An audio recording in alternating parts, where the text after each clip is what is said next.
almost like I'm one of the guys. Gotta make it happen, Captain. Am I right? That's right.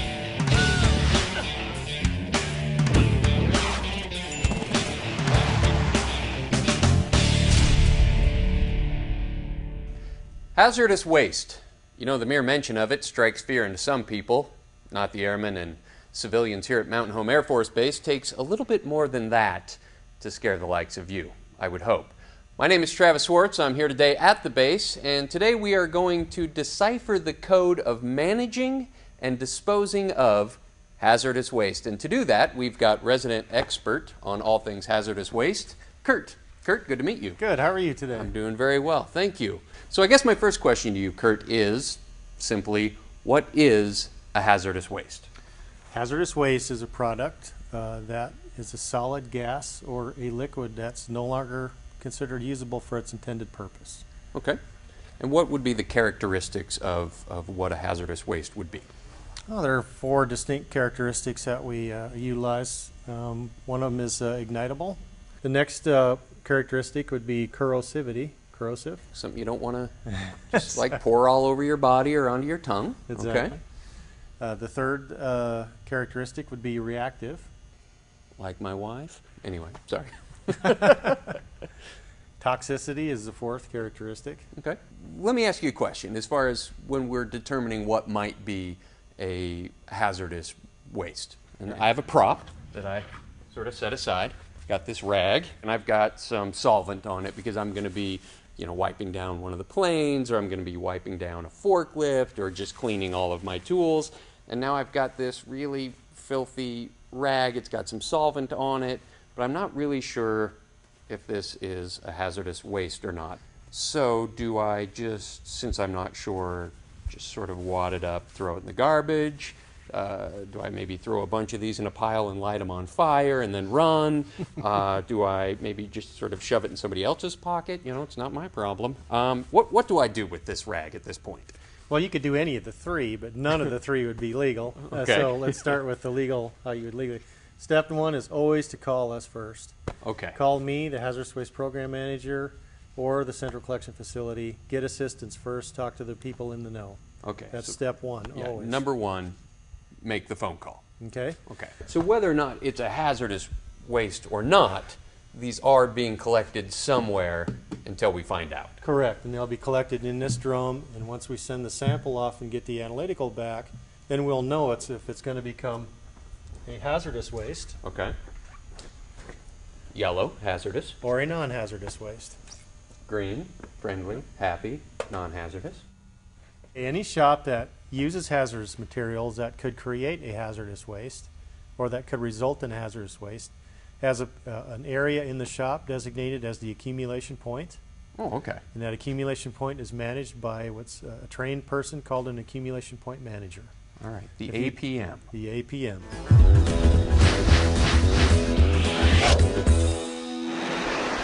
So obviously, shops aren't the only place that people work, out here at Mountain Home Air Force Base. I'd imagine in an administrative environment like this, you also have different waste, problems. I thought I'd test. I thought I'd go ahead and change the batteries on the camera, take a couple of shots along the way, if you don't mind.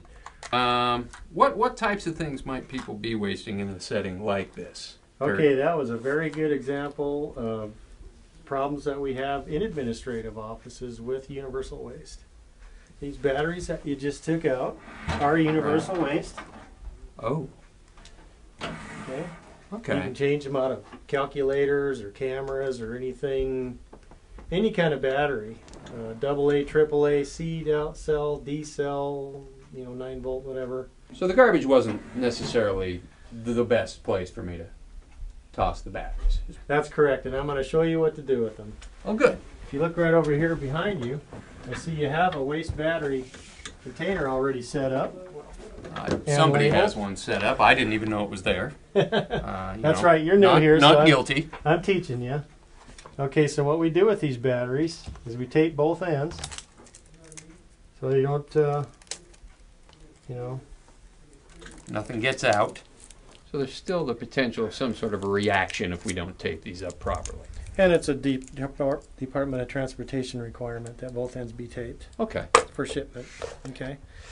You just print out that page and you follow the instructions on the page, Okay. writing in the dates. The date that the first battery goes in here is this date. You add 6 months and write that date in, and that's your turn-in date. Oh, all right. So now we know how to properly dispose of a battery. Yeah, this one here is for lithium Not batteries. good for the host to break the rules like that, but Lithium batteries require a ventilated lid, okay.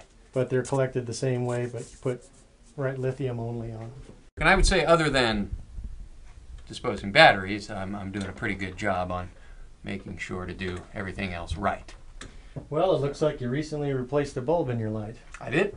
Did it myself. See one right here, as a matter of fact. Step ladder, and sort of had a dark situation on my hands, so Okay. I put it over here. I didn't really know what to do with it.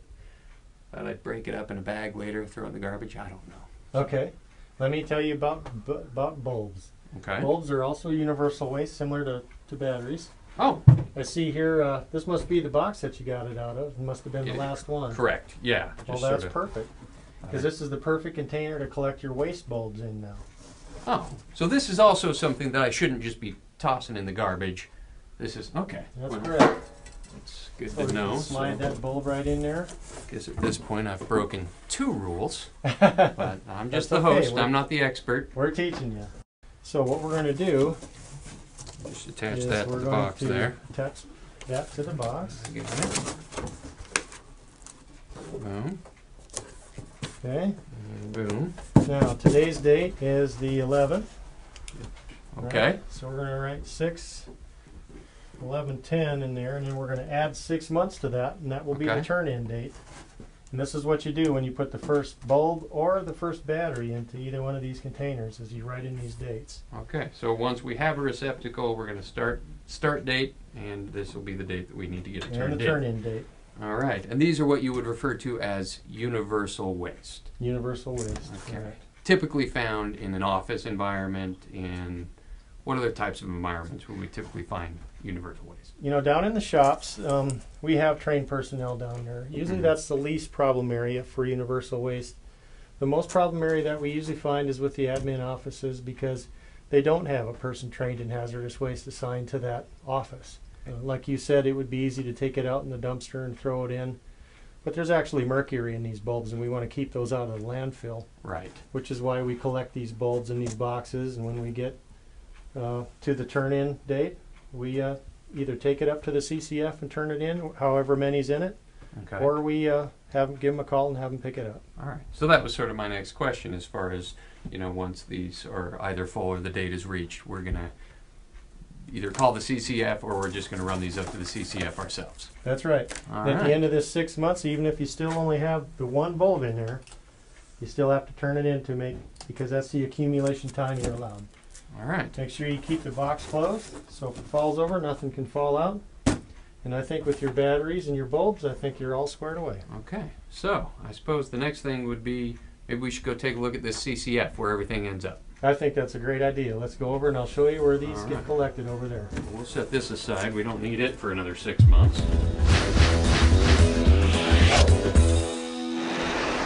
So Travis, come on over here and I'll show you where we collect our universal waste. Collect it all in this building right here. All right. Everything comes to the shed.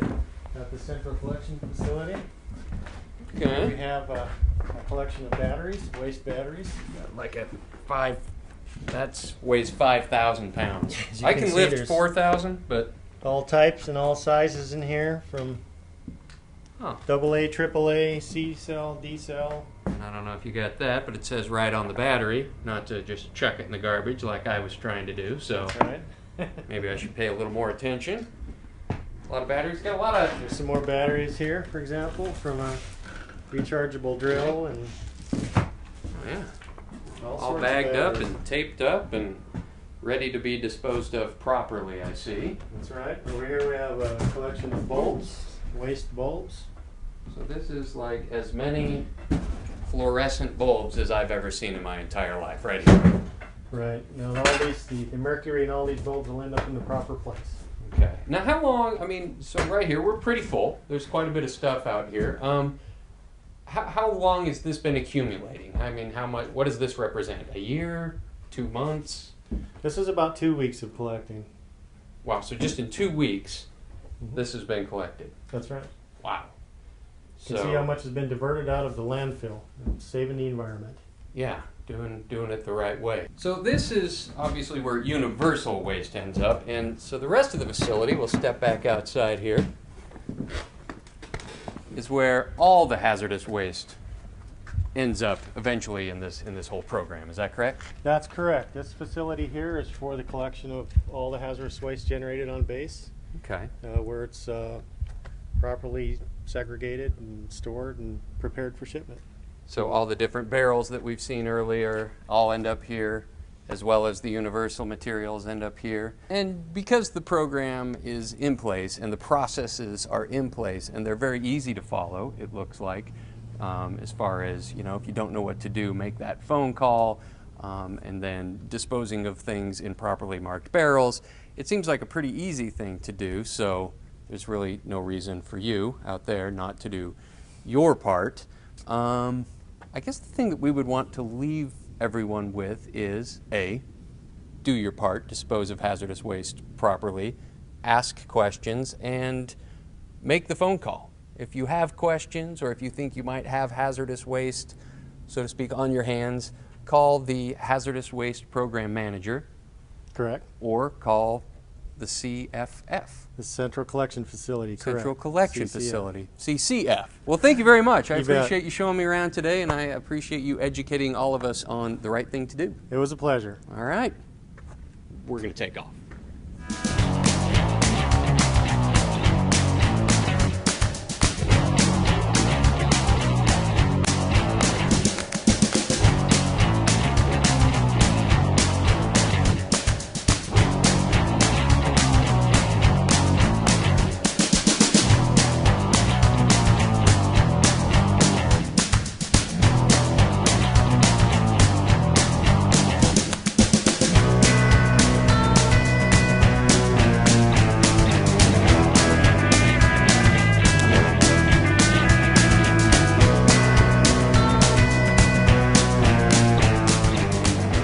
So, for you taking notes at home, the 4 characteristics would be ignitable, corrosive, reactive, toxicity, right? That's correct. Nailed it. We're under attack. Our sound guy is under attack right now. I'm just going to wait for him to go by, and then I'm going to go grab my rag. Is that okay? That's good. We can use all this is usable material. And action.